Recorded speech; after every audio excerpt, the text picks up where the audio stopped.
ராம்லீலா மைதானத்தில் தனது தலைமையில் நடைபெற்ற கூட்டத்திற்கு பிறகு மேடையை தூய்மைப்படுத்தியவர்கள் தீண்டாமை தடுப்பு சட்டத்தின் கீழ் கைது செய்யப்பட வேண்டும் என காங்கிரஸ் கட்சியின் தேசிய தலைவர் கார்கே வலியுறுத்தியுள்ளார். கடந்த ஆகஸ்ட் மாதம் 8ஆம் தேதி உத்தரகாண்ட் மாநிலம் ஹல்த்வானியில் உள்ள ராம்லீலா மைதானத்தில் காங்கிரஸ் தலைவர் மல்லிகார்ஜுன கார்கே தலைமையில் பொதுக்கூட்டம் நடைபெற்றது.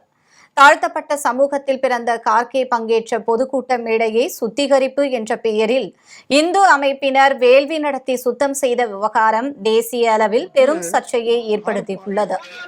இந்நிலையில் நாடாளுமன்ற மாநிலங்களவையில் இன்று உரையாற்றிய கார்கே தான் பங்கேற்ற மேடையை தூய்மைப்படுத்தியவர்கள் மீது தீண்டாமை தடுப்பு சட்டத்தின் கீழ் வழக்குகள் பதிவு செய்யப்பட்டு அவர்களை கைது செய்து சிறையில் அடைக்க வேண்டும் என்று வலியுறுத்தினார்.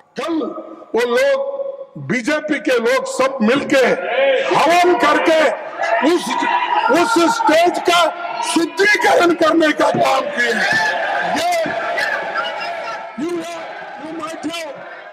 முன்னதாக நாடாளுமன்ற வளாகத்தில் செய்தியாளர்களிடம் பேசிய கார்கே ராம்லீலா மைதானத்தில் நடைபெற்ற சம்பவம் இந்து மதத்திற்கு எதிரானது என்று கூறினார்.